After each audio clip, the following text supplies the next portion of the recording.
Hello बच्चों, let's read the question first. The question states, by his study of structure of protein molecules in living matter, the biologist sees very strong evidence of the unity in all living things. But he also sees the fundamental reason for most of the diversity in all living things.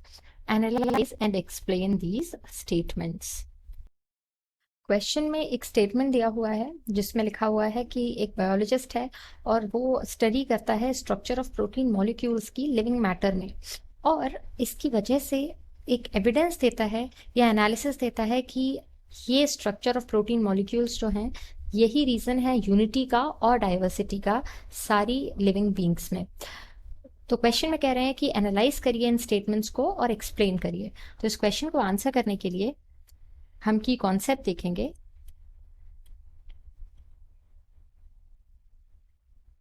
Proteins का which are the reason for all diversity and unity. लेकिन पहले unity की बात कर लेते हैं, क्योंकि question में पहला स्टेटमेंट यूनिटी के बारे में दिया हुआ है कि बायोलॉजिस्ट को स्ट्रॉन्ग एविडेंस मिल रहा है कि सारी यूनिटी जो है सारे लिविंग बींग्स में वो इन्हीं प्रोटीन मॉलिक्यूल्स की वजह से है। तो देखिए, सबसे पहले तो हमें समझने की जरूरत है कि जो प्रोटीन्स हैं they are basically nothing else apart from the polymers of amino acids.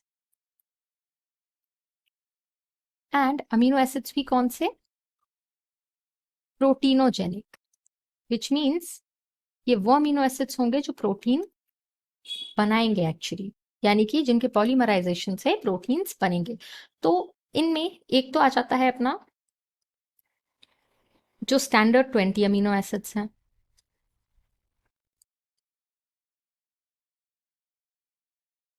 जिसमें लाइसीन, ट्रिप्टोफैन, हिस्टिडीन एटसेट्रा होता है।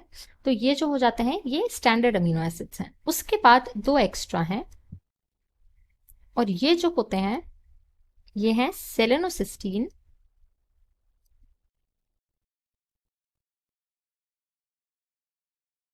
एंड पायरोलिसिन।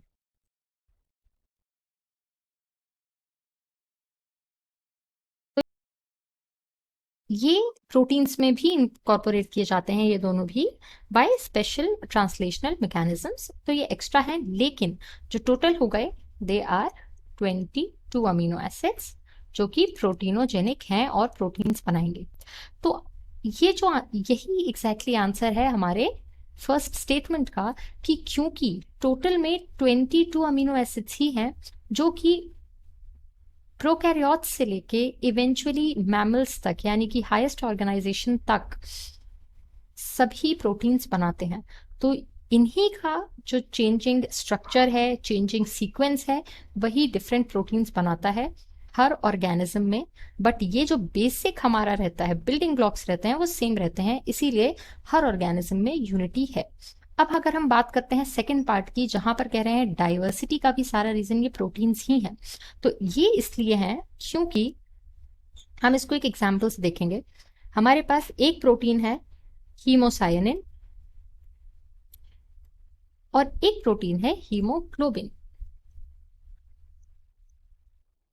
इनके बीच में अगर डिफरेंसेस देखें तो डिफरेंसेस क्या क्या हैं? डिफरेंसेस हमें मिल जाते हैं कि हीमोसायनिन जो है वो क्रस्टेशियंस में पाया जाता है, हीमोग्लोबिन जो है वो ह्यूमंस में पाया जा रहा है। दूसरा रीजन क्या है कि ये एक ऐसा मेटालोप्रोटीन है जो ऑक्सीडेशन पर ब्लू कलर दे देता है, और हीमोग्लोबिन रेड कलर दे देता है।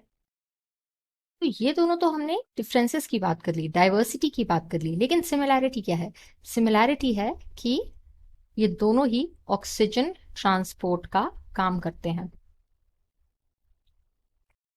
डिफरेंट ऑर्गेनिज्म हो गए, डिफरेंट इनके कलर्स हो गए। एक और डिफरेंस ये है कि हीमोसाइनिन जो है और हीमोग्लोबिन जो है ये दोनों ही डिफरेंट मेटल्स यूज करते हैं, और इनके साइजेस भी डिफरेंट होते हैं। जैसे कि हीमोसाइनिन बड़ा होता है और हीमोग्लोबिन का साइज छोटा होता है। तो ये डाइवर्सिटी कैसे आई? ये डाइवर्सिटी आई इन्हीं स्टैंडर्ड और डिराइव्ड अमीनो एसिड्स से जो प्रोटीन्स बने उनके डिफरेंट स्ट्रक्चरल ऑर्गेनाइजेशन से, जिससे हमें पता चलता है कि इवन दो जो हमारे बिल्डिंग ब्लॉक्स हैं वो सेम है, बट अगर उन्हीं का स्ट्रक्चरल ऑर्गेनाइजेशन डिफरेंट कर दिया जाए, उन्हीं को थोड़ा डिफरेंट तरीके से अरेंज कर दिया जाए, तो कितनी डाइवर्सिटी बन सकती है।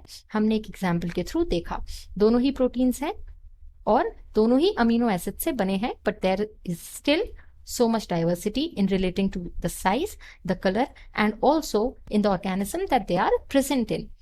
So we have discussed and analyzed this statement. Hope you understood it well. All the best.